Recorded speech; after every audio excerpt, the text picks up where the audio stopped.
반찬이 며칠째 그대로네. 요즘 된장찌개 안 끓여? 끓이기 싫어서 안 했어? 당신이 해 먹으면 되잖아. 그냥 물어본 건데 왜 그렇게 툴툴거려? 당신이 뭘 물어보든 짜증나니까.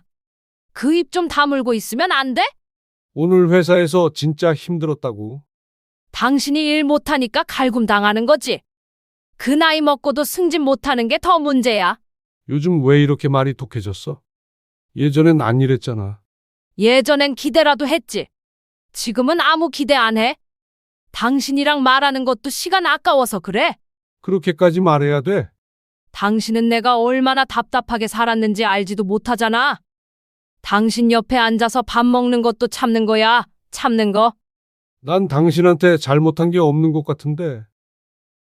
그게 문제라고. 평생 나 혼자 애 키우고 집안일하고 눈치 보고 당신은 그냥 돈 벌어온다는 말로 다 끝냈잖아. 나도 주말엔 빨래 널고 했잖아. 그걸로 뭔 생색이야? 하루 종일 집에서 TV만 보면서. 내가 제일 싫은 게 뭔 줄 알아? 당신처럼 자기 할 일 다 한 줄 알고 소파에 누워서 뒹굴거리는 남자. 미안해. 미안? 지금 와서? 됐어.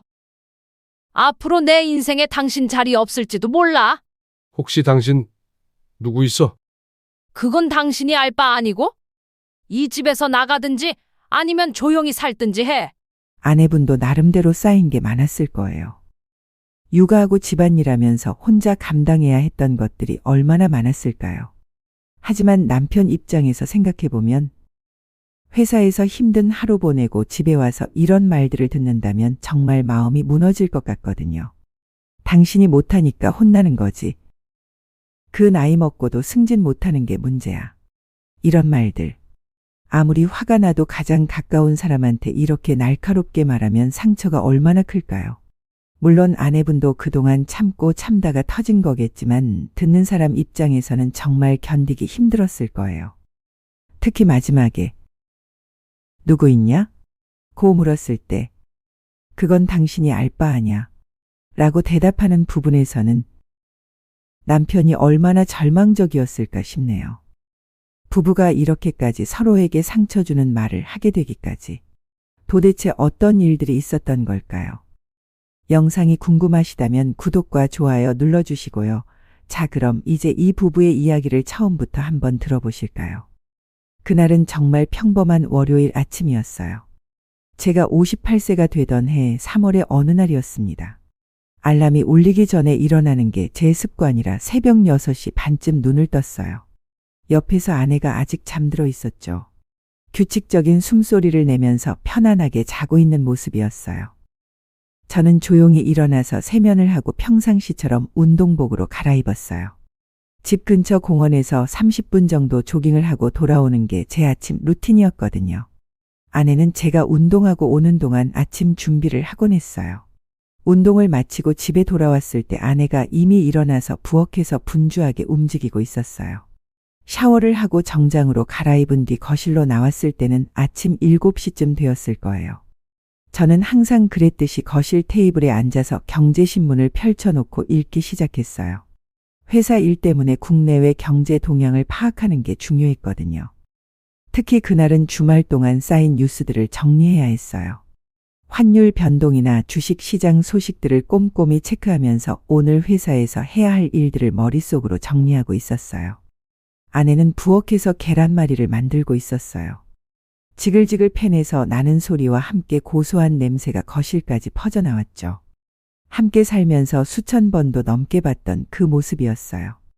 앞치마를 두르고 프라이팬을 능숙하게 다루는 아내의 뒷모습을 보면서 저는 별다른 생각 없이 신문 기사에 집중하고 있었습니다.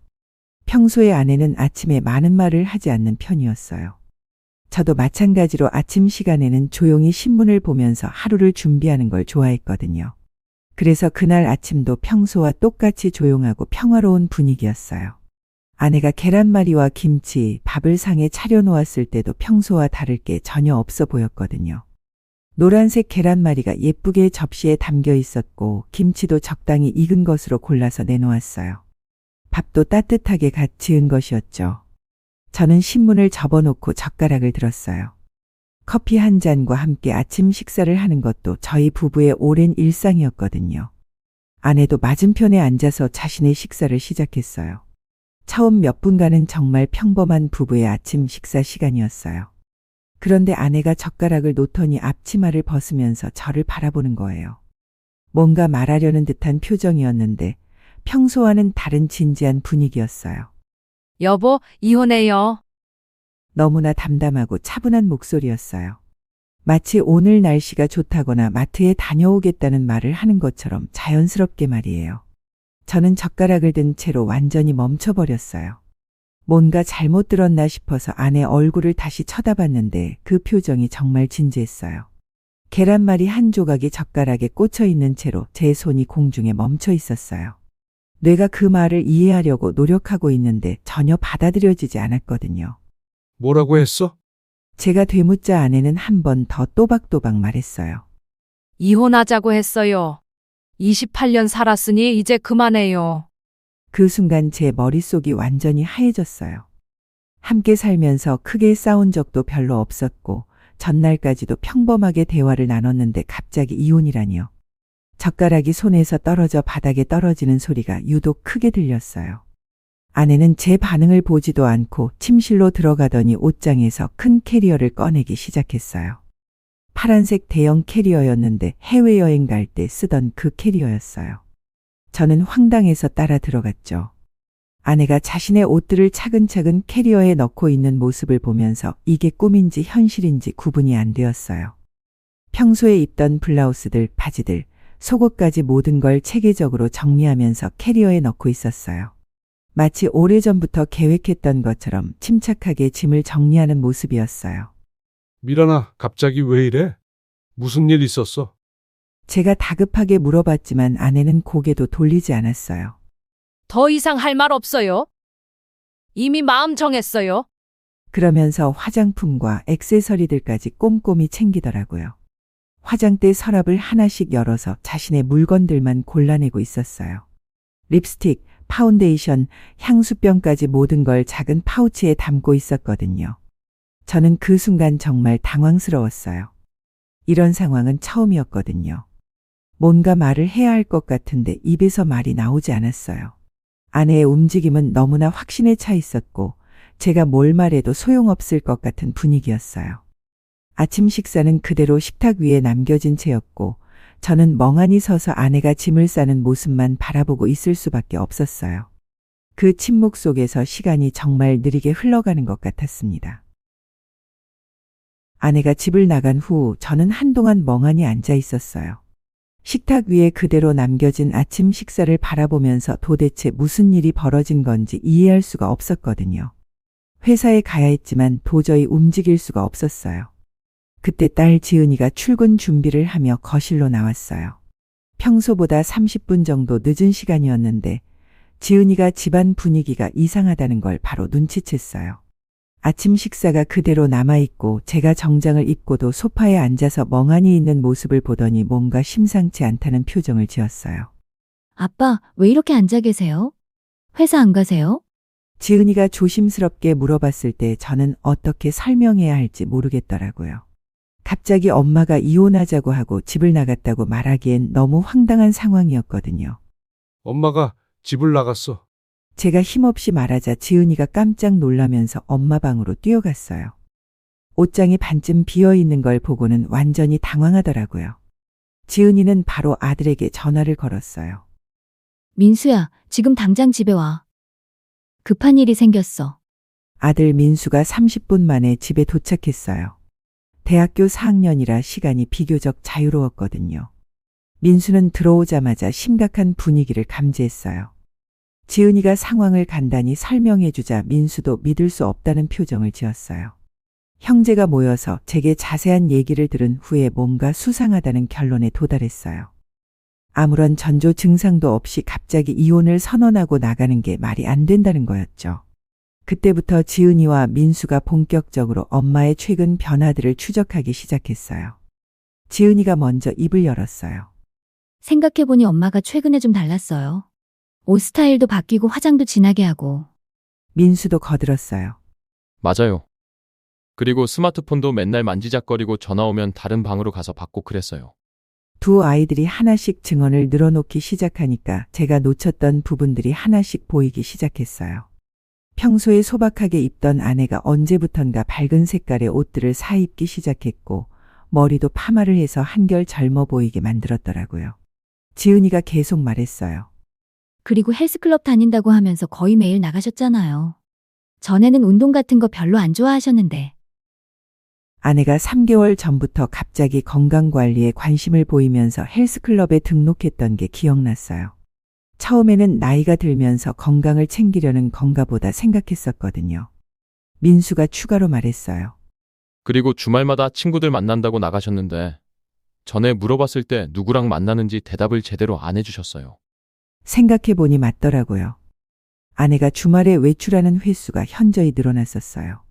토요일이나 일요일 오후에 나가서 저녁 늦게 들어오는 일이 잦아졌는데 물어보면 그냥 친구들과 수다 떨었다고만 대답했어요. 지은이가 좀 더 구체적인 증거들을 제시했어요. 화장품도 새로 많이 사셨어요. 명품 브랜드로 바꾸시고.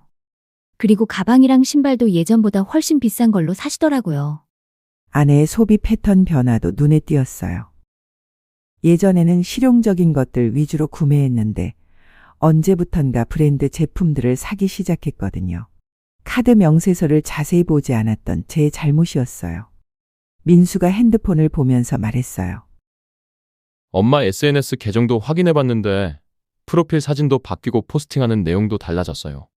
전에는 요리나 일상 사진 올렸는데 요즘은 셀카랑 운동 사진만 올려요. 아내가 언제부턴가 셀카를 찍기 시작했다는 것도 새로운 발견이었어요.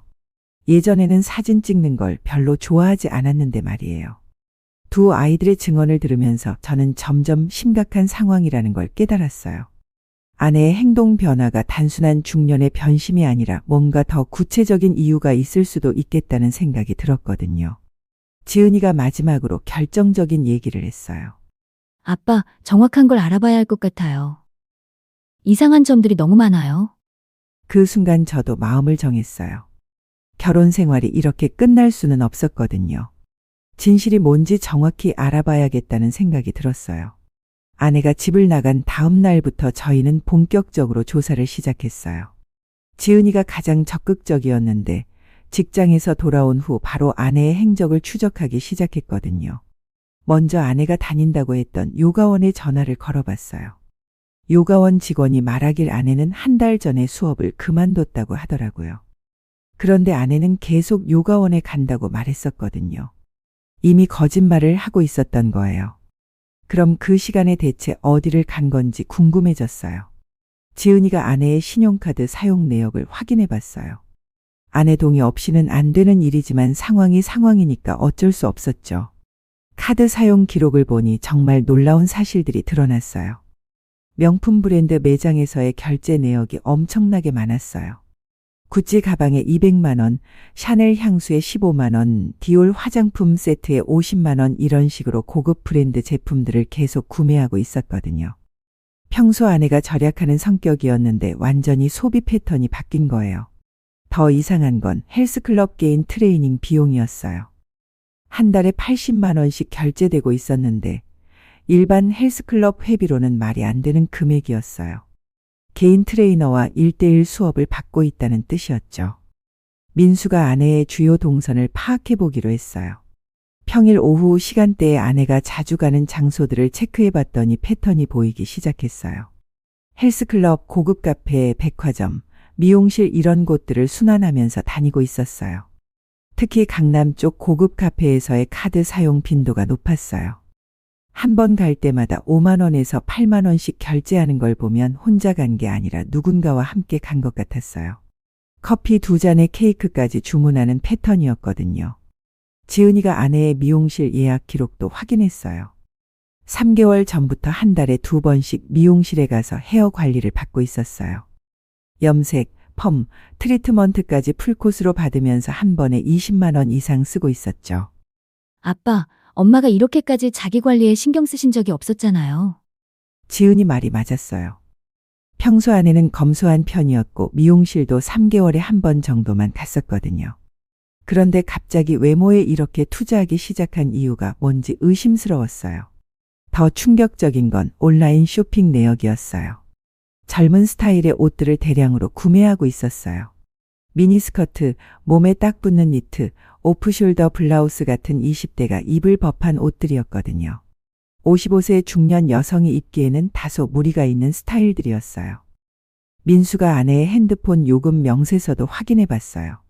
평소보다 통화량이 3배 이상 늘어나 있었고 특히 특정 번호로의 통화가 집중되어 있었어요. 하루에 서너 번씩 그 번호로 전화하거나 받고 있었는데 통화 시간도 보통 30분에서 1시간씩이었어요. 이 번호가 누구 건지 알아봐야겠어요. 지은이가 말했지만 개인정보라 쉽게 알아낼 수는 없었어요. 하지만 통화 패턴을 보면 상당히 친밀한 사이라는 걸 짐작할 수 있었어요. 가장 결정적인 증거는 주말 동선이었어요. 아내가 친구들과 만난다고 했던 장소들을 역추적해 봤더니 대부분 거짓말이었어요. 실제로는 헬스클럽 근처 고급 레스토랑이나 호텔 라운지 같은 곳에서 카드를 사용하고 있었거든요. 특히 한 호텔 레스토랑에서는 거의 매주 토요일마다 10만 원 이상씩 결제하고 있었어요. 혼자 먹기에는 너무 많은 금액이었고 누군가와 함께 식사를 했다는 증거였죠. 민수가 더 자세히 조사해보니 아내가 외국어 학원에도 등록했다는 사실을 발견했어요. 영어회화 수업을 듣고 있었는데 20대, 30대들과 함께 수업을 받고 있었다고 하더라고요. 갑자기 영어 공부를 시작한 이유도 의문이었어요. 문화센터 수강 내역도 확인해보니 와인 강좌, 플라워 어레인지먼트, 댄스 수업까지 다양한 활동에 참여하고 있었어요. 모든 게 젊은 감각의 취미 활동들이었고 평소 아내의 성향과는 완전히 달랐어요. 아빠, 이거 확실히 누구 때문에 이러는 거예요. 지은이의 판단이 맞는 것 같았어요. 아내의 모든 변화가 특정한 목적을 가지고 있는 것처럼 보였거든요. 외모 관리부터 시작해서 취미 활동, 소비 패턴까지 모든 게 젊어지려는 노력들이었어요. 이 모든 증거들을 종합해보니 아내가 단순히 중년의 위기를 겪고 있는 게 아니라 뭔가 구체적인 대상이 있다는 확신이 들었어요. 그리고 그 대상은 아마도 제가 아닌 다른 누군가였죠. 아내의 수상한 행적들이 하나씩 드러나면서 저는 더 이상 추측만으로는 안 되겠다는 판단을 내렸어요. 확실한 증거를 확보해야 했거든요. 그래서 전문 탐정 사무소에 의뢰하기로 결심했어요. 인터넷에서 평점 좋은 탐정 사무소를 찾아봤는데 강남에 있는 신뢰 탐정 사무소라는 곳이 불륜조사 전문으로 유명했어요. 이런 일을 의뢰하게 될 줄은 꿈에도 몰랐지만 상황이 상황이니까 어쩔 수 없었죠. 탐정 사무소는 생각보다 깔끔하고 전문적인 분위기였어요. 40대 중반으로 보이는 김 탐정이 저를 맞아주었는데 이런 사건을 정말 많이 다뤄본 것 같았어요. 제가 상황을 설명하자 고개를 끄덕이면서 들어주더라고요. 요즘 50대 중년 여성분들 불륜 사건이 진짜 많아졌더라고요. 특히 헬스장이나 문화센터에서 시작되는 경우가 대부분이에요. 김 탐정의 말을 들으니 제 상황이 그렇게 특별한 게 아니라는 생각이 들었어요. 하지만 동시에 더 심각하다는 느낌도 받았죠. 탐정비는 일주일에 200만 원이었어요. 적지 않은 금액이었지만 진실을 알기 위해서는 감수해야 할 비용이라고 생각했어요. 계약서를 작성하고 아내의 사진과 개인정보 그리고 제가 파악한 행동 패턴들을 모두 전달했어요. 김 탐정은 경험이 풍부해 보였어요. 아내의 카드 사용 내역과 통화 기록을 보더니 바로 수상한 점들을 짚어냈거든요. 헬스클럽 개인 트레이닝 비용이 이상하네요. 보통 이 정도 돈이면 상당히 집중적인 관리를 받고 있다는 뜻이에요. 그리고 조사 계획을 세워주었어요. 아내의 일일 동선을 추적하고 만나는 사람들을 파악하며 필요하면 사진이나 동영상 증거도 확보하겠다고 했어요. 다음 날부터 본격적인 감시가 시작되었어요. 김 탐정이 보조 탐정 1명과 함께 팀을 이뤄서 아내를 24시간 추적했어요. 저는 평상시처럼 회사에 다니면서 탐정으로부터 실시간 보고를 받았어요. 첫째 날 보고서는 충격적이었어요. 아내가 오전 10시에 집에서 나와서 헬스클럽으로 갔는데 거기서 한 남성과 만났다는 거예요. 20대 후반에서 30대 초반으로 보이는 젊은 남성이었고 둘이 상당히 친밀한 분위기였다고 했어요. 개인 트레이닝을 받는 것 같긴 한데 일반적인 트레이너랑 회원 사이로는 안 보이더라고요. 김 탐정의 말에 가슴이 철렁했어요. 예상은 했지만 실제로 확인되니까 충격이 더 컸거든요. 둘째 날에는 더 구체적인 증거들이 나왔어요. 아내와 그 남성이 헬스클럽을 나와서 근처 고급 카페로 이동했는데 거기서 2시간 넘게 대화를 나눴다고 했어요. 카페 안에서 촬영한 사진들을 받아봤는데 두 사람이 테이블 너머로 손을 잡고 있는 장면도 있었어요. 사진 속 아내의 표정은 제가 본 적 없는 모습이었어요.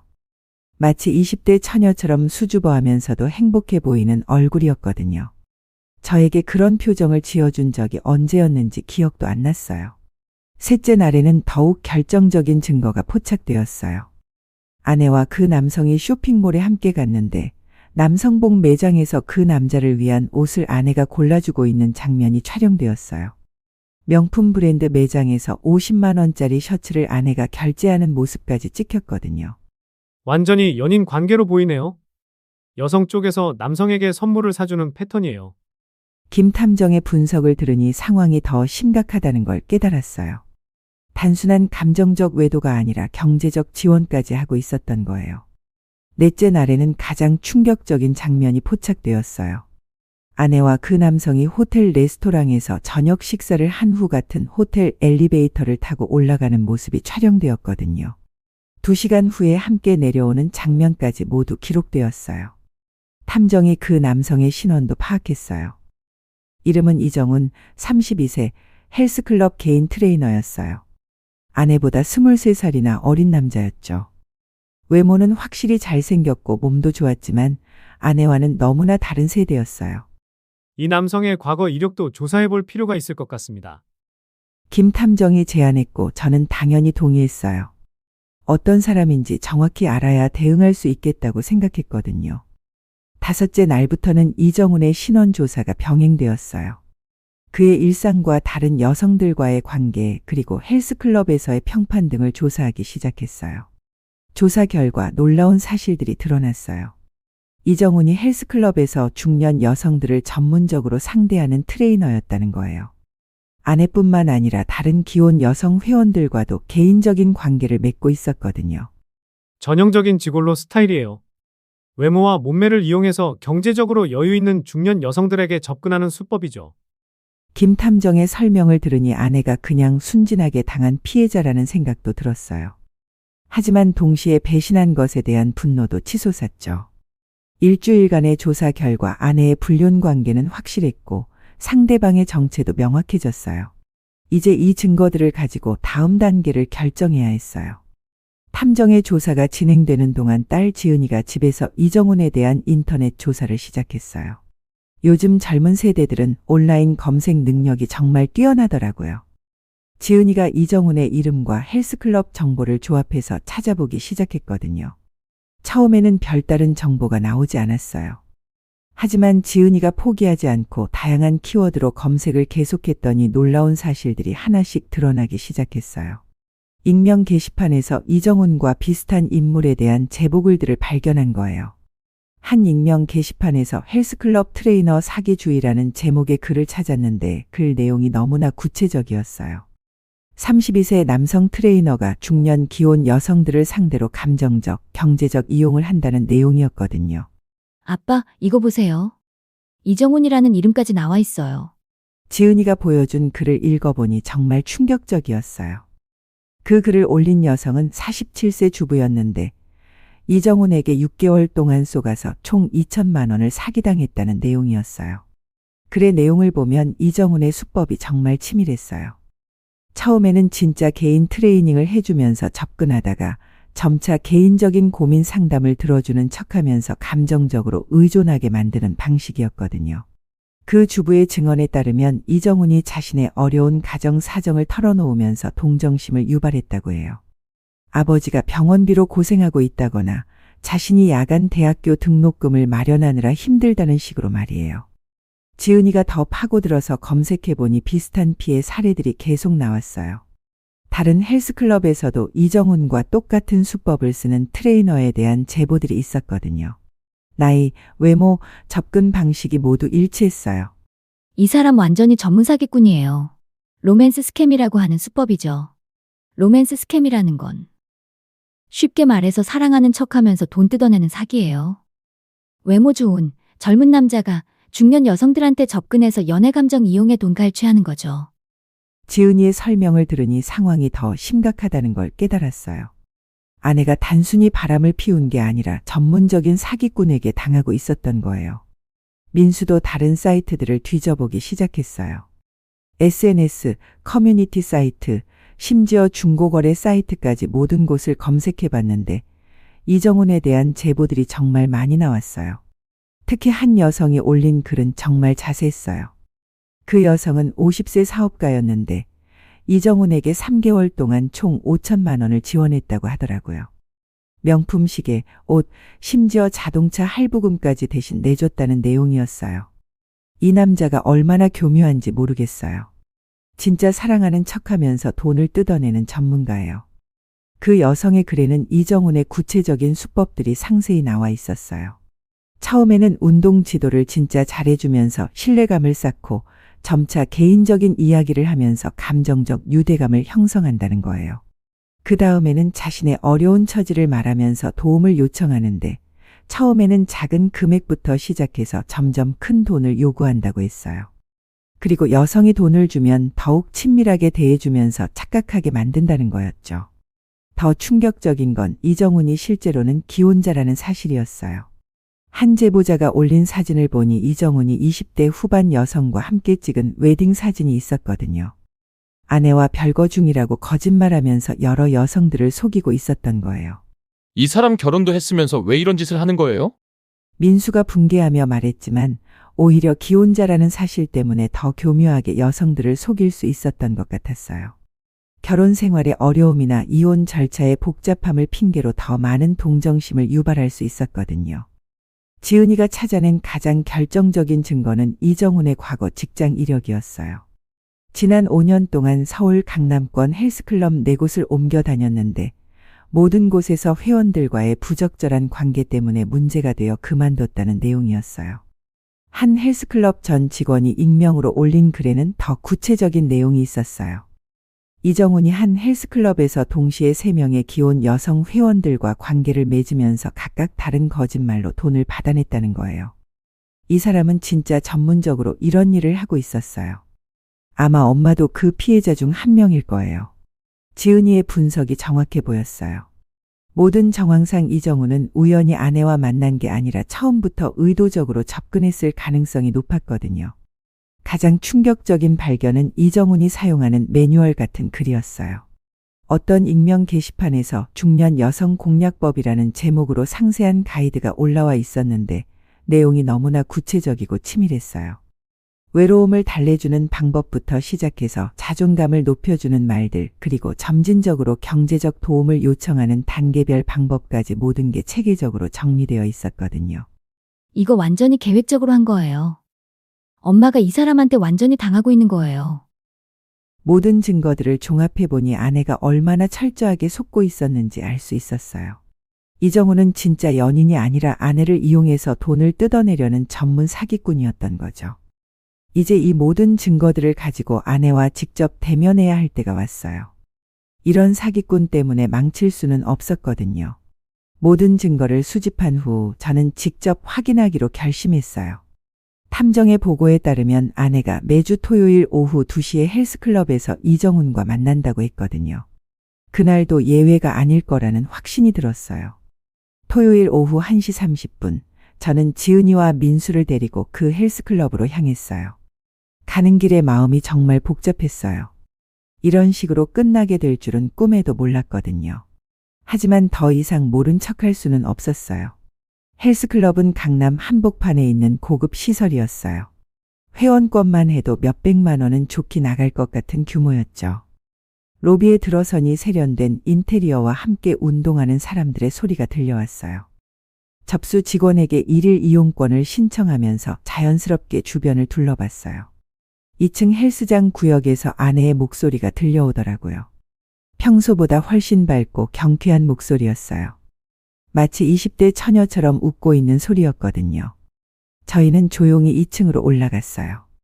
헬스장 한쪽 구석에서 아내가 젊은 남자와 함께 운동하고 있는 모습이 보였어요. 그 남자가 바로 이정훈이었죠. 사진으로만 봤을 때보다 실제로는 더 잘생기고 몸매도 좋아 보였어요. 아내는 완전히 다른 사람이 되어 있었어요. 몸에 딱 붙는 운동복을 입고 있었는데 평소에 보수적인 옷차림을 고집하던 아내의 모습과는 완전히 달랐어요. 화장도 진하게 하고 머리도 파마를 해서 한결 젊어 보였죠. 이정훈이 아내의 운동 자세를 교정해 준다면서 자연스럽게 몸을 만지고 있었어요. 허리를 잡고 팔을 조정해 주는 모습이 일반적인 트레이너와 회원 사이의 관계로는 보이지 않았거든요. 너무나 친밀하고 자연스러운 접촉이었어요. 운동을 마친 후 두 사람이 헬스장 한쪽 라운지로 이동했어요. 저희도 조용히 따라가서 멀리서 지켜봤는데 둘이 앉아서 음료수를 마시며 대화하는 모습이 완전히 연인 같았어요. 아내가 이정훈의 손을 잡고 뭔가를 간절하게 이야기하고 있었거든요. 그 순간 제 참을성이 한계에 달했어요. 더 이상 숨어서 지켜볼 수 없었죠. 저는 지은이와 민수에게 신호를 보내고 라운지로 걸어갔어요. 미란아, 여기서 뭐 하고 있어? 제 목소리에 아내가 깜짝 놀라며 돌아봤어요. 순간 얼굴이 하얘지면서 당황하는 모습이 역력했어요. 이정훈도 마찬가지로 놀란 표정을 지었지만 금세 침착함을 되찾더라고요. 여보, 어떻게 여기를... 아내가 떨리는 목소리로 말했지만 저는 더 이상 들어줄 마음이 없었어요. 지은이가 앞으로 나서면서 큰 소리로 말했어요. 엄마, 이 사람이 누군지 알아요? 이 사람은 전문 사기꾼이에요. 라운지에 있던 다른 사람들이 모두 저희 쪽을 쳐다보기 시작했어요. 지은이가 핸드폰을 꺼내서 인터넷에서 찾은 제보글들을 보여주면서 이정훈의 정체를 큰 소리로 폭로했어요. 이 남자, 지금까지 수십 명의 중년 여성들 속여서 돈 뜯어낸 로맨스 스캠 전문가예요. 기혼자면서 독신인 척하고 여러 여자들이랑 동시에 만나고 있어요. 지은이의 말에 주변 사람들이 웅성거리기 시작했어요. 특히 중년 여성 회원들의 표정이 심상치 않았어요. 혹시 자신들도 속고 있는 건 아닌지 의심하는 눈치였거든요. 이정훈이 황급히 자리에서 일어나려고 했지만 민수가 앞을 막았어요. 어딜 도망가? 당신이 우리 엄마한테 받아낸 돈이 얼마나 되는지 계산해봐야겠어. 그 순간 저는 28년간 쌓여왔던 모든 감정이 터져 나오는 걸 느꼈어요. 분노, 배신감, 허탈함, 모든 게 한꺼번에 몰려왔거든요. 28년이야? 28년을 함께 살면서 이런 식으로 배신할 줄은 몰랐어. 제 목소리가 라운지 전체에 울려 퍼졌어요. 다른 사람들이 모두 저희를 주목하고 있었지만 더 이상 신경 쓸 여유가 없었어요.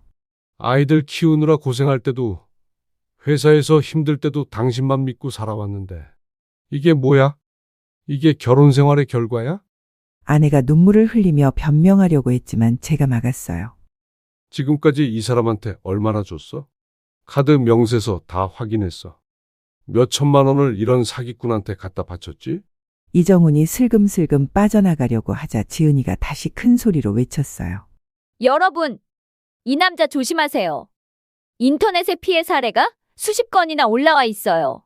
그러자 헬스클럽 직원들이 달려왔어요. 매니저로 보이는 사람이 상황을 파악하려고 했지만 이미 라운지 전체가 소란스러워진 상태였어요. 몇몇 중년 여성 회원들이 이정훈을 둘러싸면서 추궁하기 시작했어요. 아마 자신들도 비슷한 의심을 하고 있었던 것 같았어요. 그중 한 여성이 소리쳤어요. 이 사람 나한테도 돈 빌려달라고 했어. 아버지 수술비 때문에 급하다고. 그러자 다른 여성도 가세했어요. 나한테는 학비가 모자라다고 했는데. 순식간에 이정훈이 집중포화를 받게 되었어요. 여러 여성들의 증언이 쏟아지면서 그의 수법이 얼마나 치밀했는지 드러났거든요. 이정훈은 결국 도망치듯 헬스클럽을 나갔어요. 뒤따라가려는 사람들을 직원들이 말리면서 현장은 더욱 혼란스러워졌죠. 아내는 그 자리에 주저앉아서 울기만 했어요. 모든 진실이 드러나고 주변 사람들의 시선까지 받게 되니까 완전히 망연자실한 상태였거든요. 이제 끝이야. 정말 끝이야.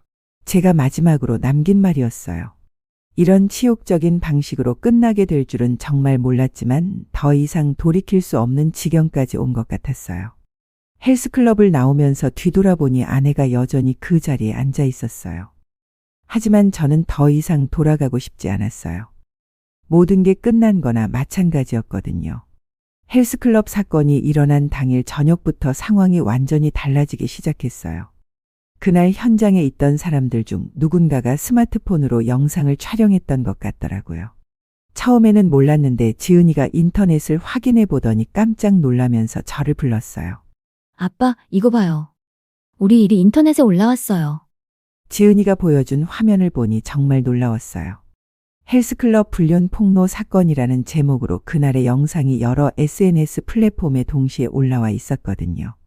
유튜브, 틱톡, 인스타그램까지 모든 곳에서 확산되고 있었어요. 영상 내용을 보니 제가 아내에게 배신감을 토로하는 장면부터 시작해서 지은이가 이정훈의 정체를 폭로하는 부분, 그리고 다른 피해 여성들이 가세하는 모습까지 생생하게 담겨 있었어요. 화질도 선명하고 음성도 또렷하게 들렸죠. 첫날 조회수가 10만 뷰를 넘어섰고 댓글도 수백 개씩 달리기 시작했어요. 대부분 저에게 동정적인 반응이었지만 동시에 이정훈에 대한 분노의 댓글들이 쏟아져 나왔어요. 이런 쓰레기 같은 놈이 있다니 정말 화가 나네요. 결혼 생활을 이런 식으로 망치다니 부인이 너무한 거 아닌가요? 댓글들을 읽어보니 대부분의 사람들이 제 입장을 이해해주고 있었어요. 특히 비슷한 연령대의 기혼 남성들의 공감 댓글이 많았거든요. 둘째 날부터는 상황이 더욱 심각해졌어요. 영상이 각종 온라인 커뮤니티와 카페로 퍼져나가면서 조회수가 기하급수적으로 늘어났어요. 100만 뷰를 돌파하더니 이틀 만에 200만 뷰까지 올라갔거든요. 더 놀라운 건 이정훈의 과거 피해자들이 직접 나서기 시작한 거예요. 영상을 본 여성들이 자신들의 경험담을 댓글이나 별도의 게시글로 올리기 시작했어요. 제가 예상했던 것보다 피해 규모가 훨씬 컸더라고요. 한 40대 여성은 이정훈에게 3개월 동안 총 4천만 원을 지원했다고 증언했어요. 자동차 할부금부터 시작해서 생활비, 병원비까지 모든 걸 대신 내줬다는 내용이었죠. 그 여성도 남편 몰래 진행했던 일이라 지금까지 숨기고 있었다고 했어요. 또 다른 50대 주부는 이정훈과 6개월간 만나면서 총 7천만 원을 사기당했다고 폭로했어요. 심지어 자신의 적금을 해약해서까지 돈을 줬다는 충격적인 내용이었거든요. 이 영상 보고 용기 내서 말해요. 저도 똑같은 수법으로 당했어요. 이런 식의 추가 제보들이 계속 올라오면서 이정훈의 피해 규모가 상상을 초월한다는 게 드러났어요. 지금까지 확인된 피해자만 해도 15명이 넘었고 총 피해 금액은 수억 원에 달했거든요. 셋째 날에는 언론에서도 관심을 보이기 시작했어요. 한 인터넷 뉴스 매체에서 헬스클럽 로맨스 스캠 사건이라는 제목으로 기사를 냈는데 그 기사가 또 다른 확산의 계기가 되었어요. 기사에서는 중년 여성들을 대상으로 한 로맨스 스캠의 심각성을 다뤘어요. 전문가 인터뷰까지 포함해서 이런 사기 수법의 특징과 예방법까지 상세히 설명했거든요. 최근 들어 헬스클럽이나 문화센터를 무대로 한 로맨스 스캠이 급증하고 있습니다. 전문가의 분석을 보니 저희 사건이 단순한 개인적 불륜이 아니라 사회적 문제의 한 사례라는 걸 알 수 있었어요. 한편 이정훈은 사건 발생 이후 완전히 잠적했어요. 헬스클럽에서는 당일 즉시 해고 조치했고 SNS 계정들도 모두 삭제한 상태였거든요. 핸드폰도 꺼놓고 연락이 안 되는 상황이었어요. 헬스클럽 측에서도 당황스러운 상황이었을 거예요. 한 직원이 익명으로 온라인에 올린 글을 보니 이정훈의 문제점을 이미 인지하고 있었지만 확실한 증거가 없어서 조치를 취하지 못했다고 하더라고요. 사실 다른 여성 회원들로부터 불편하다는 신고가 몇 번 있었어요. 하지만 개인 트레이닝 특성상 어느 정도 접촉은 불가피하다고 생각했죠.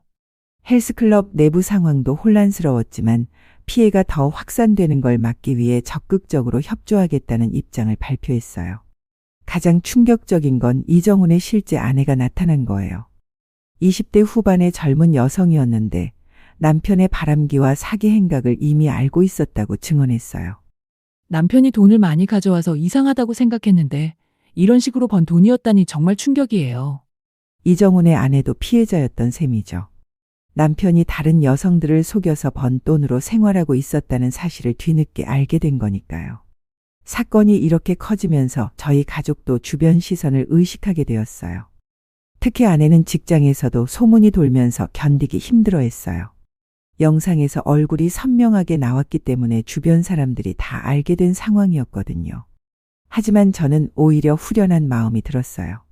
이정훈 같은 사기꾼의 실체가 세상에 알려지면서 다른 피해자들이 생기는 걸 막을 수 있게 되었거든요. 물론 제 개인사가 공개되는 건 부담스러웠지만 사회적 의미가 있는 일이라고 생각했어요. 영상이 확산되면서 비슷한 피해를 당한 다른 가족들도 용기를 내서 신고하기 시작했어요. 경찰서에도 이정훈에 대한 고발장이 여러 건 접수되었다고 하더라고요. 이제 이런 일이 다시는 일어나지 않았으면 좋겠어요. 정말 그런 마음이었어요. 제 결혼 생활은 망가졌지만 적어도 다른 가정들은 이런 피해를 당하지 않았으면 하는 바람이었거든요. 헬스클럽 사건이 일어나고 일주일이 지났을 때 아내로부터 첫 연락이 왔어요. 그동안 친정에 머물고 있었던 아내가 지은이를 통해서 저에게 전원을 보냈거든요. 만나서 이야기하고 싶다는 내용이었는데 목소리가 많이 상해 있다고 지은이가 전해줬어요. 그 일주일 동안 아내가 어떤 상황에 처해 있었는지는 대략 짐작할 수 있었어요. 인터넷 영상이 확산되면서 아내의 직장 동료들과 지인들 사이에서도 소문이 퍼졌을 거고 무엇보다 이정훈이 완전히 연락을 끊어버린 상황에서 혼자 모든 걸 감당해야 했을 테니까요. 지은이가 전해준 얘기로는 아내가 이정훈에게 계속 전화를 걸어봤지만 번호가 바뀐 상태였다고 해요. 카카오톡이나 다른 메신저도 모두 차단당한 채였고 심지어 헬스클럽에 찾아가 봤지만 이미 그만둔 후였다고 하더라고요. 엄마가 정말 많이 후회하고 계세요. 자신이 얼마나 바보 같은 짓을 했는지 이제야 깨달았대요. 지은이의 말을 들으니 복잡한 심정이 들었어요. 한편으로는 아내도 피해자라는 생각이 들었지만 동시에 배신한 것에 대한 분노도 가라앉지 않았거든요. 아내가 이정훈에게 지금까지 준 돈을 계산해 봤더니 총 5,800만 원이었어요. 개인 트레이닝비, 선물, 식사비, 심지어 이정훈의 차 할부금까지 대신 내줬던 거예요. 제가 평생 모은 돈의 상당 부분이 그 사기꾼에게 넘어간 셈이었죠. 민수가 아내의 심정을 조금 더 자세히 전해줬어요. 아내가 이정훈을 처음 만났을 때 정말 진실한 사람이라고 믿었다는 거예요. 나이 차이에도 불구하고 자신을 진심으로 사랑한다고 생각했고 이정훈이 털어놓는 어려운 사정들도 모두 사실이라고 여겼다고 해요. 엄마 말로는 이정훈이 정말 연기를 잘했대요. 진짜 사랑하는 것처럼 행동했고 힘들 때마다 위로도 해주고 그랬다고 해요. 하지만 영상이 확산되고 다른 피해자들의 증언이 쏟아지면서 아내도 자신이 완전히 속았다는 걸 깨달은 거예요. 이정훈이 자신에게만 특별했던 게 아니라 여러 여성들에게 똑같은 말과 행동을 했다는 사실을 알게 된 거죠. 특히 아내를 절망하게 만든 건 이정훈의 아내가 나타난 거였어요. 이정훈이 독신이라고 거짓말했던 게 완전히 들통났을 뿐만 아니라 실제로는 아내와 아이까지 있는 가정남이었다는 사실이 드러났거든요. 엄마가 정말 충격받으셨어요. 자신이 다른 가정을 파괴하는 일에 휘말렸다는 걸 알고 완전히 무너졌대요. 아내는 자신의 친정에 머물면서 매일 울기만 했다고 해요. 친정 부모님들도 상황을 알게 되었는데 55세 된 딸이 이런 일로 집에 들어오니까 어떻게 대해야 할지 모르겠다고 하시더라고요. 더 심각한 건 아내의 직장 상황이었어요. 인터넷 영상 때문에 회사 동료들이 모두 알게 되었고 분위기가 너무 어색해져서 계속 다니기 힘든 상황이 되었다고 해요. 아예 사직을 고려하고 있다는 얘기까지 들려왔어요. 아빠, 엄마가 진짜 돌아오고 싶어 해요. 정말 후회하고 있고 다시 기회를 달라고 하세요. 지은이가 전해주는 아내의 메시지를 들으면서도 제 마음은 굳어져 있었어요. 물론 아내도 사기꾼에게 속은 피해자라는 건 인정했지만 그렇다고 해서 배신한 사실이 없어지는 건 아니었거든요. 아내가 이정훈에게 돈을 주기 위해서 제 몰래 적금을 해약하고 카드를 긁었던 것도 용서하기 어려웠어요. 그 돈이면 지은이 결혼 준비금으로도 쓸 수 있었고 저희 노후 준비에도 중요한 자금이었거든요. 무엇보다 아내가 3개월 동안 저에게 거짓말을 하면서 이중 생활을 했다는 게 가장 받아들이기 힘들었어요. 매일 아침마다 평범한 부부인 척 연기하면서 속으로는 다른 남자를 만날 생각을 하고 있었다는 거니까요. 엄마가 무릎 꿇고라도 용서를 구하겠다고 해요. 한 번만 만나달라고 하세요. 하지만 저는 아직 만날 준비가 되어 있지 않았어요. 감정이 정리되지 않은 상태에서 만나봤자 서로에게 상처만 더 줄 것 같았거든요. 대신 저는 아내에게 명확한 메시지를 전달했어요. 이번 일로 인해 결혼 생활을 지속하기 어렵다는 것과 법적 절차를 밟을 생각이라는 내용이었죠. 엄마한테 전해줘. 이미 끝났다고. 이제 돌아갈 수 없다고 말해. 아내의 후회가 진심일 수도 있었지만 이미 저에게는 중요하지 않았어요. 신뢰가 완전히 무너진 상황에서 다시 시작하기에는 너무 많은 것들이 깨져 있었거든요. 아내가 친정에서 지낸 지 2주가 지났을 때 결국 직접 집으로 찾아왔어요. 토요일 오후 2시쯤이었는데 저는 혼자 거실에서 책을 읽고 있었거든요. 초인종이 울려서 문을 열어보니 아내가 서 있었어요. 2주 만에 본 아내의 모습은 완전히 달라져 있었어요. 화장기 하나 없는 맨 얼굴의 머리도 단정하게 뒤로 묶었고 평소보다 훨씬 초라해 보였어요. 그동안 젊어 보이려고 했던 모든 노력들이 사라진 상태였죠. 손에는 작은 꽃다발을 들고 있었는데 아마 근처 꽃집에서 급히 산 것 같았어요. 들어가도 될까? 아내가 조심스럽게 물어봤을 때 저는 잠시 망설였어요. 하지만 언젠가는 정리해야 할 일이라는 생각에 문을 열어줬죠. 아내가 들어와서 거실을 둘러보는 모습이 마치 처음 온 손님 같았어요.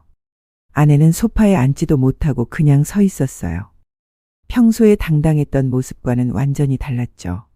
손을 어디에 둘지 몰라 하면서 계속 꽃다발만 만지작거리고 있었어요. 여보, 정말 미안해요. 정말 잘못했어요. 아내가 떨리는 목소리로 말하기 시작했는데 눈물이 벌써 글썽거리고 있었어요. 하지만 저는 아무 대답도 하지 않고 가만히 서 있었어요. 이미 마음을 정한 상태였거든요. 그 사람이 정말 나쁜 놈이었어. 나도 완전히 당했어. 진짜 사랑하는 줄 알았는데. 아내가 이정훈에 대한 변명을 늘어놓기 시작했지만 저는 들어주고 싶지 않았어요. 누구에게 속았든 상관없이 배신한 사실은 변하지 않았거든요.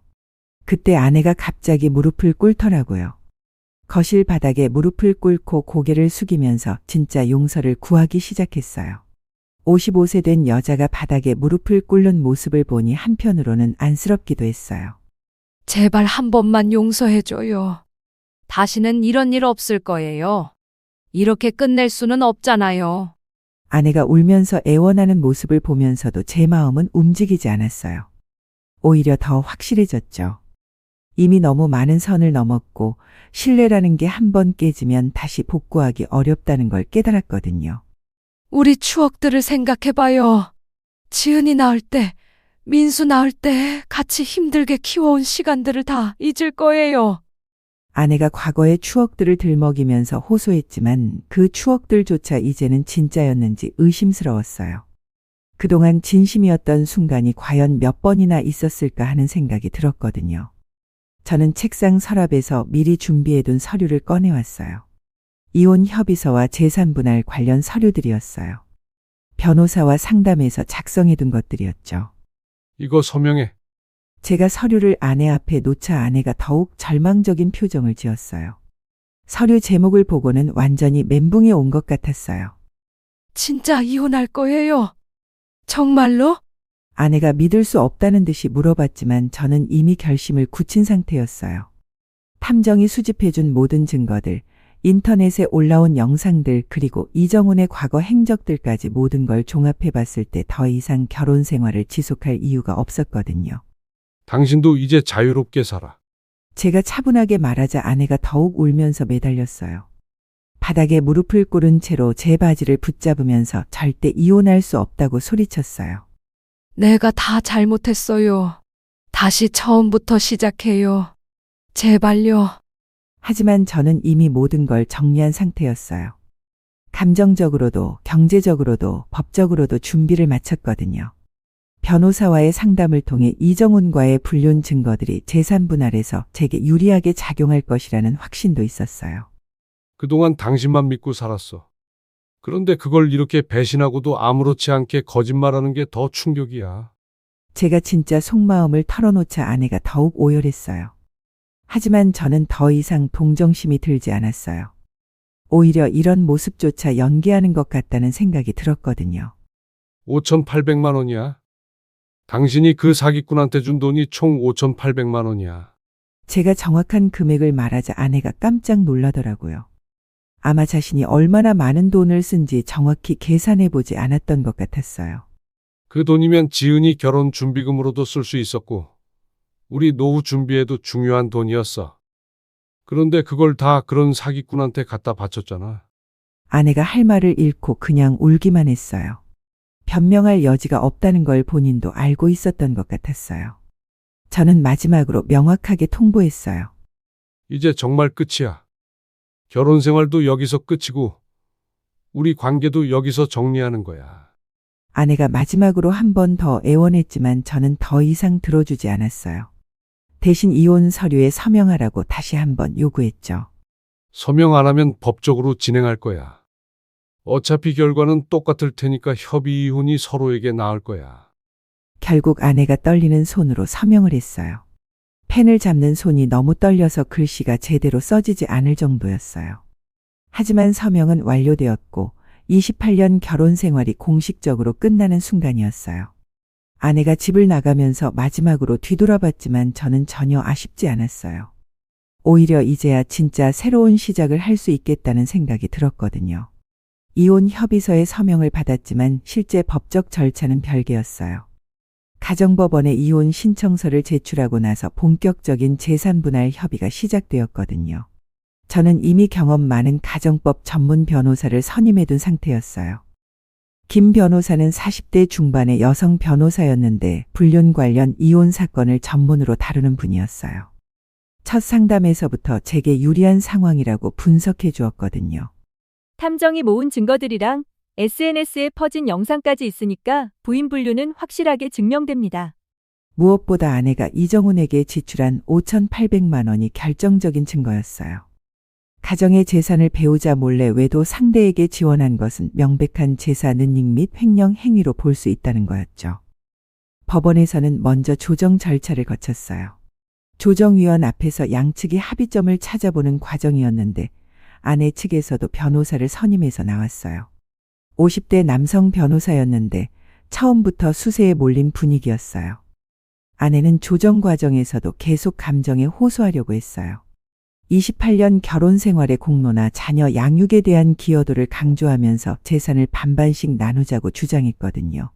부인이 가정에 기여한 부분도 인정해야 하지 않겠습니까? 아내 측 변호사가 말했지만 저희 변호사가 즉시 반박했어요. 그런 기여도는 불륜 행위와 재산 횡령으로 인해 상쇄된다고 봐야죠. 조정위원도 저희 입장에 동조하는 분위기였어요. 특히 아내가 외도 상대에게 지출한 금액이 워낙 크다 보니까 이를 무시하고 단순히 절반씩 나누는 건 형평에 맞지 않는다고 판단했거든요. 첫 번째 조정에서는 합의에 이르지 못했어요.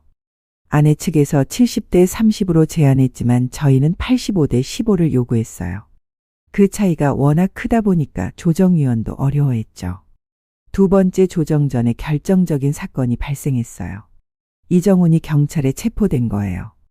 다른 피해자들의 고발이 접수되면서 사기 혐의로 구속되었다는 소식이 들려왔거든요. 이 소식이 재산분할 협의에도 큰 영향을 미쳤어요. 이제 부인이 사기 피해자라는 주장도 설득력을 잃었습니다. 김 변호사의 분석이 맞았어요. 이정훈이 전문 사기꾼으로 밝혀지면서 아내도 명백한 피해자라고 볼 수 있지만 동시에 가정의 재산을 무단으로 사용한 책임은 여전히 남아 있었거든요. 두 번째 조정에서 분위기가 완전히 바뀌었어요. 아내 측에서도 상황이 불리하다는 걸 인정할 수밖에 없었어요. 특히 언론에서도 이 사건을 다루기 시작하면서 사회적 여론이 저에게 유리하게 형성되었거든요.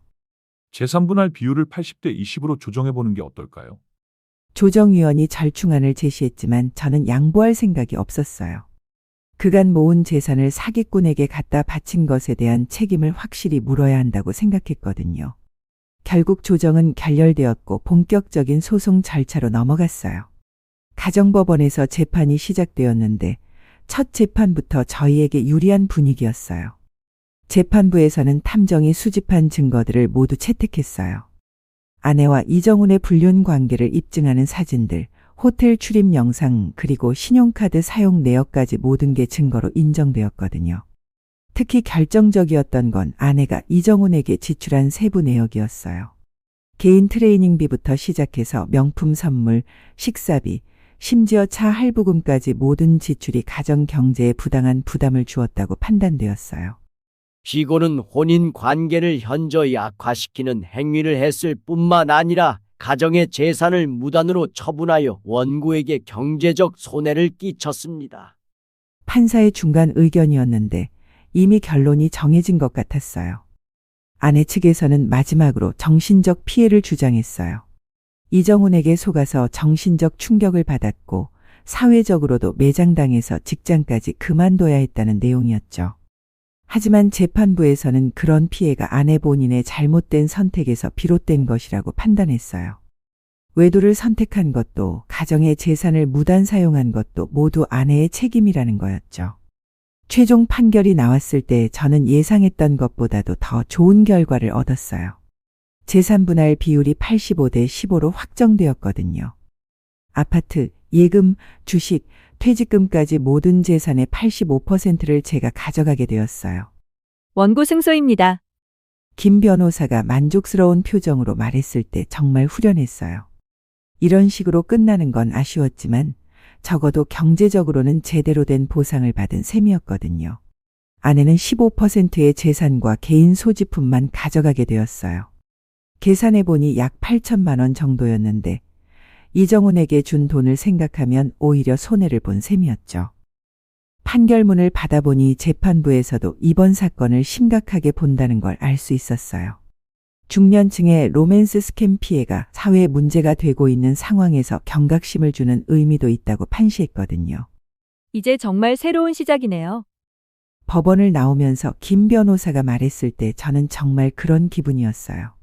무거운 짐을 완전히 벗어던진 느낌이었거든요. 이혼 판결이 확정된 후 제 생활은 완전히 달라지기 시작했어요.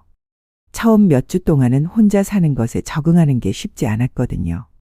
누군가와 함께 살다가 갑자기 혼자가 되니까 집안이 너무 조용하고 공허한 느낌이 들었어요. 하지만 시간이 지나면서 오히려 이런 자유로움이 좋다는 걸 깨달았어요. 아무에게도 신경 쓰지 않고 제가 하고 싶은 대로 할 수 있는 시간이 생긴 거니까요. 아침에 일어나서 커피 한 잔 마시며 조용히 신문을 보는 시간이 정말 평화로웠어요. 지은이와 민수가 제일 걱정을 많이 했어요. 아버지가 혼자 지내면서 우울해지거나 건강에 문제가 생기지 않을까 하는 마음이었죠. 그래서 번갈아 가면서 자주 집에 놀러 왔어요. 아빠, 혼자 계시니까 어때요? 외롭지 않아요? 지은이가 걱정스러운 목소리로 물어봤을 때 저는 정말 솔직하게 대답했어요. 오히려 편해. 눈치 볼 필요도 없고 내 시간을 온전히 내 것으로 쓸 수 있으니까. 실제로 그랬어요. 결혼 생활 마지막 몇 년간은 아내의 변화된 모습 때문에 집에 있어도 편하지 않았었거든요. 이제는 진짜 내 집에서 내 맘대로 지낼 수 있게 된 거였어요. 첫 번째 큰 변화는 주말 시간 활용이었어요. 예전에는 아내와 함께 보내는 시간이 대부분이었는데 이제는 제가 정말 하고 싶었던 일들을 할 수 있게 되었거든요. 특히 등산을 다시 시작했어요. 20대 때 즐겨 했던 등산을 30년 만에 다시 시작한 거였어요. 처음에는 체력이 딸려서 힘들었지만 점차 몸이 적응되면서 정말 재미있어졌어요. 산 정상에서 내려다보는 경치를 보면서 마음이 정말 평화로워지는 걸 느꼈거든요. 민수도 가끔 함께 등산을 갔어요.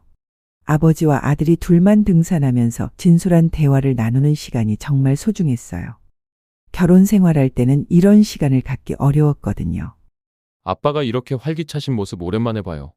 민수가 말하더니 저도 그런 기분이었어요. 마치 20대로 돌아간 것 같은 에너지가 생겼거든요. 두 번째로 시작한 건 독서 모임이었어요. 회사 동료 추천으로 40대, 50대 남성들로 구성된 독서 모임에 참여하게 되었어요. 한 달에 2번씩 만나서 책을 읽고 토론하는 모임이었는데 정말 유익했어요. 모임 구성원들 중에는 저처럼 이혼을 경험한 사람들도 있었어요. 서로의 경험담을 나누면서 위로도 받고 조언도 얻을 수 있었거든요. 무엇보다 새로운 사람들과 만나서 다양한 이야기를 할 수 있다는 게 좋았어요. 성민 씨는 정말 현명한 선택을 하신 것 같아요. 모임 멤버 중 한 분이 제 이야기를 듣고 말씀해 주셨는데 그런 격려가 정말 힘이 되었어요. 세 번째 변화는 사진 촬영 취미였어요. 등산을 다니면서 자연 풍경을 찍기 시작했는데 점점 재미를 느끼게 되었거든요. 카메라도 새로 장만하고 사진 동호회에도 가입했어요. 사진 동호회 활동을 통해서 또 다른 새로운 인맥들을 만날 수 있었어요. 다양한 연령대의 사람들이 모여서 사진 촬영을 위해 여행도 다니고 전시회도 열었거든요. 결혼 생활 동안에는 상상도 못했던 활동들이었어요. 지은이가 제 변화된 모습을 보고 정말 놀라워했어요. 아빠, 요즘 정말 젊어지신 것 같아요. 표정도 훨씬 밝아지고. 실제로 거울을 보면 제 표정이 많이 달라졌다는 걸 느낄 수 있었어요. 눈에 활기가 생겼고 미소도 자주 짓게 되었거든요. 경제적으로도 여유가 생겼어요. 이혼 소송에서 재산의 85%를 확보했을 뿐만 아니라 혼자 살면서 생활비도 많이 줄어들었거든요. 그 여유 자금으로 새로운 취미 활동들을 충분히 즐길 수 있었어요. 회사에서도 저에 대한 평가가 달라졌어요. 이전에는 가정 문제로 인한 스트레스 때문에 업무에 완전히 집중하지 못했었는데 이제는 모든 에너지를 일에 쏟을 수 있게 되었거든요. 성과도 좋아지고 동료들과의 관계도 더 원활해졌어요. 무엇보다 좋았던 건 자녀들과의 관계가 더욱 돈독해진 거였어요. 예전에는 부부 관계에 문제가 있어서 가정 분위기가 무거웠었는데 이제는 아이들과 만날 때마다 정말 즐거웠어요. 지은이의 결혼 준비도 본격적으로 시작되었어요. 예비 사위와도 편안하게 대화할 수 있게 되었고 결혼 준비 과정에서 아버지 역할을 제대로 할 수 있게 되었거든요. 아빠가 이렇게 활기차시니까 저희도 기분이 좋아요. 민수의 말을 들으니 정말 뿌듯했어요. 아이들이 걱정하지 않고 각자의 인생을 살아갈 수 있게 된 것 같았거든요. 가끔은 결혼 생활이 아깝다는 생각도 들었지만 이제 와서 후회해봤자 의미가 없었어요. 오히려 이 나이에 새로운 인생을 시작할 수 있게 되었다는 것에 감사한 마음이 더 컸거든요. 혼자만의 시간을 진짜 자유롭게 즐기면서 살아가는 게 이렇게 행복한 일인지 처음 알았어요. 앞으로의 인생이 정말 기대되기 시작했거든요. 이혼이 확정되고 1년이 지난 어느 봄날 드디어 지은이의 결혼식 날이 왔어요. 웨딩홀에서 정장을 입고 서 있는 제 모습을 거울로 보니 1년 전과는 완전히 다른 사람 같았어요. 얼굴에 생기가 돌고 어깨도 당당해진 모습이었거든요. 지은이가 웨딩드레스를 입고 나타났을 때 정말 아름다웠어요. 아버지로서 딸을 시집 보내는 감정이 복받쳐 올랐지만 동시에 제가 혼자서도 이 순간을 충분히 감당할 수 있다는 자신감이 있었어요. 아빠, 정말 멋있어요. 엄마 없어도 이렇게 당당하게 해내시는 모습이 정말 자랑스러워요. 지은이가 제 팔짱을 끼며 말했을 때 가슴이 뭉클했어요. 결혼 생활의 끝이 이렇게 새로운 시작의 의미가 될 줄은 몰랐거든요. 결혼식장에서 바이올린에 맞춰 지은이와 함께 입장할 때 정말 떨렸어요. 하지만 그 떨림은 불안감이 아니라 설렘이었어요. 딸의 새로운 출발을 축복해주는 아버지로서의 역할을 온전히 해내고 있다는 뿌듯함이었거든요. 예비 사위에게 딸을 맡기는 순간에도 전혀 서운하지 않았어요.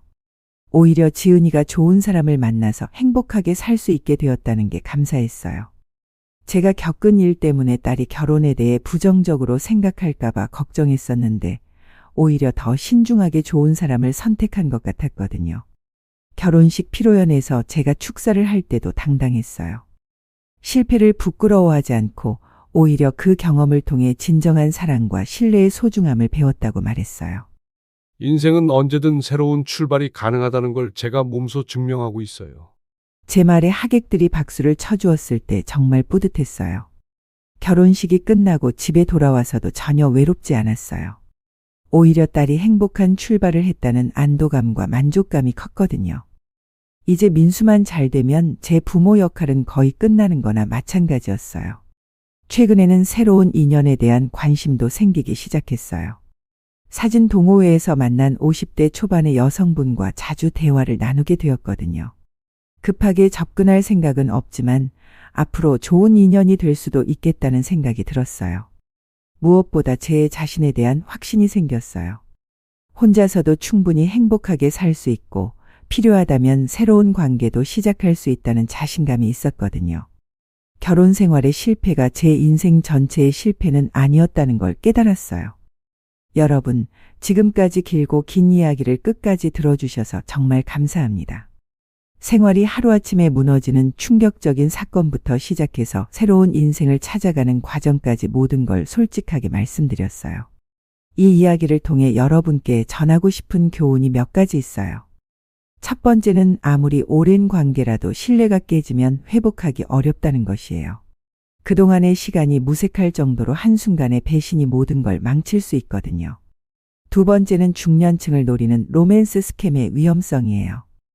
요즘 헬스클럽이나 문화센터를 통해 접근하는 사기꾼들이 정말 많아지고 있어요. 특히 외로움을 느끼는 중년 여성들을 타겟으로 하는 경우가 대부분이니까 주변에 계신 분들께도 꼭 주의하라고 알려주세요. 세 번째는 인생은 언제든 새로 시작할 수 있다는 것이에요. 저도 58세에 완전히 새로운 인생을 시작했잖아요. 나이는 숫자에 불과하고 진짜 중요한 건 앞으로 어떻게 살아갈 것인가에 대한 의지와 용기라고 생각해요. 네 번째는 가족의 소중함이에요. 이번 일을 겪으면서 지은이와 민수가 얼마나 든든한 지원군인지 새삼 깨달았어요. 혈육의 정이라는 게 정말 특별한 것 같아요. 마지막으로는 진실을 밝히는 것의 중요성이에요. 처음에는 가족 망신이 될까봐 숨기고 싶었지만 용기 내서 진실을 공개한 덕분에 더 많은 피해자들이 나오는 걸 막을 수 있었거든요. 여러분도 혹시 비슷한 상황에 처해 계시거나 주변에 그런 분이 계시다면 절대 혼자 끙끙 앓지 마시고 전문가의 도움을 받으시기 바래요. 탐정이든 변호사든 경찰이든 도움을 요청할 곳은 많이 있어요. 그리고 댓글로 여러분의 생각을 남겨주세요. 제가 내린 선택이 옳았다고 생각하시는지 아니면 다른 방법이 있었을 것 같은지 솔직한 의견을 들어보고 싶어요. 비슷한 경험을 하신 분들의 이야기도 정말 궁금하고요. 혹시 여러분 주변에도 이런 로맨스 스캠 피해 사례가 있으시다면 댓글로 공유해 주세요. 서로의 경험을 나누면서 더 많은 사람들이 피해를 당하지 않도록 도울 수 있을 거예요. 오늘 영상이 도움이 되셨다면 좋아요 버튼 꼭 눌러주시고 구독과 알림 설정도 부탁드려요. 앞으로도 이런 실화 기반의 깊이 있는 이야기들을 계속 들려드릴 예정이에요. 다음 영상에서는 또 다른 충격적인 사연으로 찾아뵙겠습니다. 오늘도 끝까지 시청해 주셔서 정말 고맙습니다. 여러분 모두 행복한 하루 보내세요.